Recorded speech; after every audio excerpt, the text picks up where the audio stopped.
Everyone, তোমরা সকলে কেমন আছো? আশা করছি তোমরা সকলেই খুব ভালো আছো আর আমিও খুব ভালো আছি। তো চলে এসেছি আরেকটি ভিডিও নিয়ে। তো অনেক দিন পরই ভিডিও করা হলো। আসলে মেয়ের পরীক্ষা চলে এসছে, ওকে পড়াতে হয় আর সমস্ত কাজকর্ম করতে করতে আর ভিডিও করার সময় পাই না। তো এখন বাজে 3টা। তো সকালবেলা উঠে মেয়েকে খাইয়ে দাইয়ে স্কুলে পাঠিয়ে সমস্ত রান্নাবান্না করে কাজ করে নিয়েছি। নিয়ে একটু সেলাই করছিলাম। তো স্নান করতে দেরি হয়ে গেছে। তো এখন স্নান করে পুজো সেরে তারপর চলে আসলাম, ভাবলাম একটু ভিডিও করে নিই। তো তাই চলে আসলাম। তো দেখতে থাকো এখন কী কী করি। মেয়েকে একটু বই নিয়ে বসাবো। তো এই দেখো পড়াতে বসেছি। তারপর ওর বাবা পেয়ারা নিয়ে এসেছিলো এদিকে একটা বাড়ির থেকে। তো বললো কি সেটাই খাবো, তো দিয়ে দিয়েছি, এই যে খাচ্ছে। আমি একটু নিয়েছি, খাচ্ছি। এটা দেখো কি সুন্দর হাওয়া, খুব সুন্দর হাওয়া। আজকের ওয়েদারটা খুব সুন্দর। মেয়ে পড়ছে এখানে। আজ বাইরে এত সুন্দর হাওয়া, জানলা দিয়ে এত সুন্দর হাওয়া আসছে, মন প্রাণ একবারে জুড়িয়ে যাচ্ছে হাওয়াতে। বই পড়ানো হয়ে গেছে, তারপর বিছানাটাও পরিষ্কার করে নিয়েছি। এখন একটু ব্রেক, না হলে বেশি পড়াশুনো করালে একেবারে সব পড়াতে নিলে মাথায় সব খিচুড়ি হয়ে যায়। তাই এখন একটু রেস্ট। তো এখন একটু খাইয়ে নেব। মেশিনে বসেছিলাম একটু, ব্লাউজটা যেটা কমপ্লিট করিনি সেটাই কমপ্লিট করে নিলাম। ব্লাউজটা কমপ্লিট হয়ে গেছে, এই যে এগুলো বানালাম এখন। তো এখন মেশিনটাও পরিষ্কার করে নিব।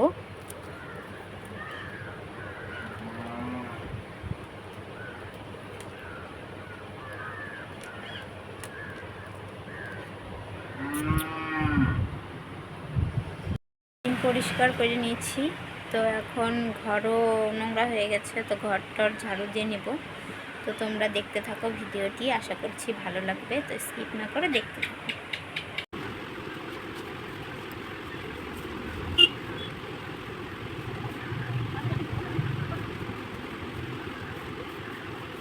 ঘর ঝাড়ু দিয়ে খেয়ে নিয়েছি। আর বাইরে প্রচণ্ড হাওয়া ছিল আজকে। তো উঠানে প্রচুর পাতা পড়েছে, তো সেগুলো ঝাড়ু দিয়ে নেব। এই দেখো,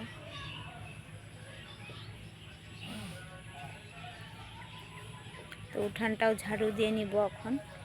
চলো তোমাদের একটা জিনিস দেখাই, খুব সুন্দর।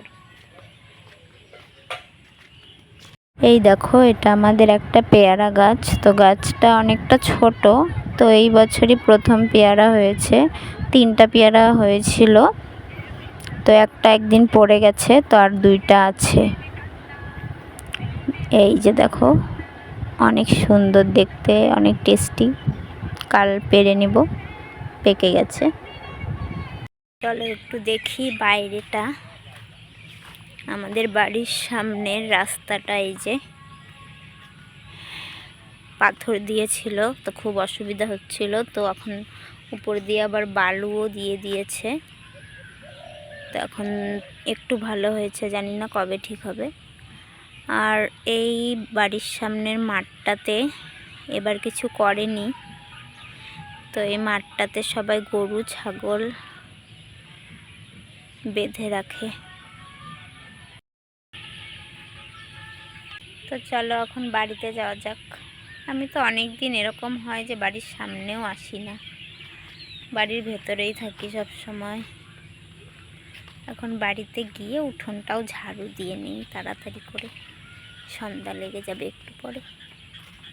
বন্ধুরা, তো আমি উঠোন ঝাড়ু দিয়ে বাসনপত্র ধুয়ে হাত মুখ ধুয়ে তারপর সন্ধ্যা দিয়ে দিয়েছি। তারপর বসে আধা ঘন্টা ব্যায়াম করে নিলাম। তো কিসের ব্যায়াম করলাম চলো দেখাই তোমাদের। এই দেখো, এই যে এটা হলো ব্যায়াম করার জিনিস। তো ওটা হলো চোখের ব্যায়াম করার জিনিস। আসলে আমার প্রচণ্ড মাথা ব্যথা করে, চোখ ব্যথা করে, তাই নেপাল গেছিলাম চোখের ডাক্তার দেখানোর জন্য। তো আমাকে বলেছে যে তোমার চোখের পাওয়ার ঠিকই আছে, তো সেলাই করি, সেই জন্য চোখের মাংসপেশিগুলো দুর্বল হয়ে গেছে। তাই আমাকে ওই সুতো আর ওই 3টা বলের মতন দিয়েছে। তো বলেছে এটা দিয়ে ব্যায়াম করার জন্য, তাহলে নাকি কমবে মাথা ব্যথা। আসার পর থেকে করছি রোজই ব্যায়াম, তো তবুও মাথা ব্যথাটা ঠিক কমছে না, মাথা ব্যথাটা থেকেই যাচ্ছে। দেখো না, সবসময় তেল দিয়ে একেবারে রুগী হয়ে থাকে। আগে তো মাথায় তেলই দিতে পারতাম না, প্রচণ্ড গরম লাগতো তেল দিলে, আর এখন তেল না দিয়ে থাকতে পারি না। এদিকে গরম লাগে কিন্তু মাথা ব্যথা, এত মাথা ব্যথা করে, তেল না দিলে তো মনে হয় যে আরোই মাথাটা ফেটে যাচ্ছে। তো যেদিন শ্যাম্পু করি সেদিন তবু একটু ভালোই থাকি, পরের দিন থেকে যেন আরও বেশি মাথা ব্যথা করে। তো পরের দিনই আবার তেল দিয়ে একবারে রুগী হয়ে যাই, মনে হয় যেন হসপিটাল থেকে উঠে এসেছি। আমার তো তাই মনে হয়। রোজ আধা ঘন্টা করে ব্যায়াম করতে হয়। তো বলেছে একই টাইমে প্রত্যেক দিন করতে। তো আমি সন্ধ্যাবাতি দিয়ে তারপর বসি ব্যায়াম করার জন্য। তো এমনি তো রেগুলার করছি, কিন্তু বাড়িতে কোনো আত্মীয় স্বজন আসলে তখন করা হয় না ব্যায়ামটা, হয়তো এর জন্যই হচ্ছে নাকি জানি না। কিন্তু একটা চশমা দিলে হয়তো ভালো হতো। আসলে সেলাই করলে তখন আরও বেশি ব্যথা করে, আর চশমাটা দিলে একটু চোখটা আরাম হতো আর কি। তো জানি না, ডক্টর যেটা ভালো ভেবেছে সেটাই করেছে, কিন্তু আমার মাথা ব্যথা তো কমছে না, কী করব বুঝতে পারছি না এখন। তো এখন মেয়েকে একটু বই পড়িয়ে নিব আবার, তারপর রাতের জন্য খাবার বানাবো। তো দেখতে থাকো তোমরা। দিয়েছি বই পড়াতে, এই যে, আর এখন বই পড়াতে পড়াতে আমি ব্লাউজটা বানিয়েছি, কমপ্লিট হয়ে গেছে। তো এখন হুক লাগাতে হবে, হাত সেলাই করতে হবে, তো সেটাই করে নিব। এই যে একটু বসে থাকার জো নেই, আবার হাত সেলাই করতে হবে। হাত সেলাইটাই করতে ইচ্ছা করে না, আলসি লাগে। চলে এসেছি রাতের খাবার বানানোর জন্য। তো রাত হয়ে যাচ্ছে, আর মেয়েকে দুপুরে ঘুম পাড়ায়নি, তো ঘুমিয়ে যাবে, তো তাড়াতাড়ি করে বানিয়ে নিব। তো প্রথমে দুধটা জাল দিয়ে নিব, আজকে বিকালে দিয়ে গেছে দুধ, তো জাল দেওয়া হয়নি, তো সেটাই জাল দিয়ে নিব আগে।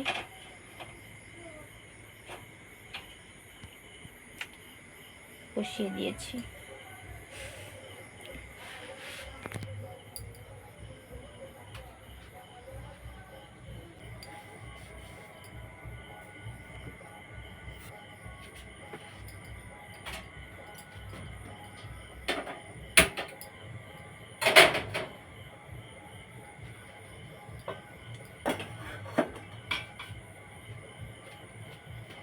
আর বানাবো রুটি।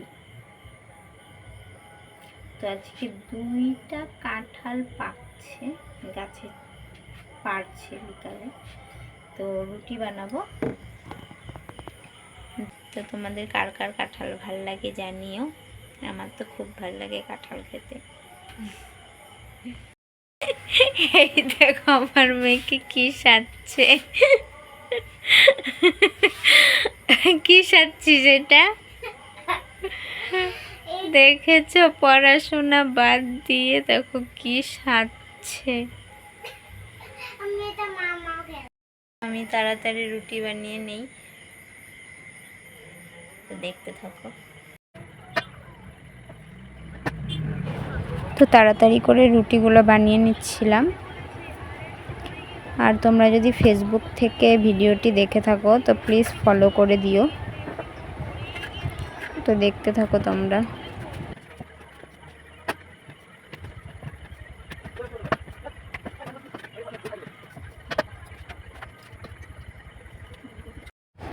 এই দেখো রুটি বানানো হয়ে গেছে, আর এই যে আমাদের গাছের কাঁঠাল।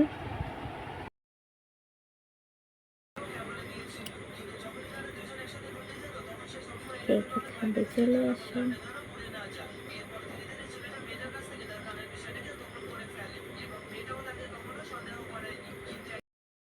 তো খাওয়া দাওয়া শেষ, ডিনার কমপ্লিট, এখন ঘুমিয়ে পড়ব। তো তোমাদের ভিডিওটি কেমন লেগেছে জানিও। যদি ভালো লেগে থাকে লাইক কমেন্ট শেয়ার করে দিও। আর যদি চ্যানেলে নতুন হয়ে থাকো তাহলে প্লিজ চ্যানেলটি সাবস্ক্রাইব করে দিও। তো আজ এ পর্যন্তই, টাটা, শুভরাত্রি সবাইকে।